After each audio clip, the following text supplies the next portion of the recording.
చేయకపోతే exhaust smoke వస్తుంది, బాగా బ్లాక్ వస్తుంది, స్టార్టింగ్ ట్రబుల్ రావచ్చు.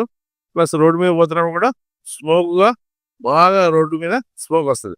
అలా కాకుండా ఉండాలంటే టైం టు టైం ఈ డీజిల్ ఇంజన్లో, ఎస్పెషల్లీ పెట్రోల్ ఇంజన్లో ఆ ప్రాబ్లం ఉండకపోవచ్చు, అంత ఉండదు. ఓన్లీ డీజిల్ ఇంజన్లో ఇది ఎక్కువ ఉంటుంది. అందుకే మీ వెహికల్స్లో డీజిల్ ఇంజన్ అయితే, డీజిల్ కార్స్ అయితే తప్పకుండా టైం టు టైం మీరు ఈ ప్రాసెస్ని చేయించండి. మీ టెక్నీషియన్ కూడా కాంటాక్ట్ చేసి, ఇది మరీ 10,000 20,000 అవసరం లేదు. 1,00,000 కిలోమీటర్లకి ఒకసారి, మళ్ళీ నెక్స్ట్ 50,000 కిలోమీటర్లు, లేకపోతే 75,000 కిలోమీటర్లు, అంతే. ఆ ఫ్రీక్వెన్సీలో ఈ కార్బన్ క్లీనింగ్ చేయించినట్టయితే మీకు పర్ఫార్మెన్స్ బాగుంటుంది, మైలేజ్ బాగుంటుంది, పికప్ ప్రాబ్లం రాదు, స్మోక్ ప్రాబ్లం రాదు, ఇంకా వేరే అన్నెసెసరీ కొత్త ప్రాబ్లం రాకుండా మీరు అవాయిడ్ చేయొచ్చు. Thank you.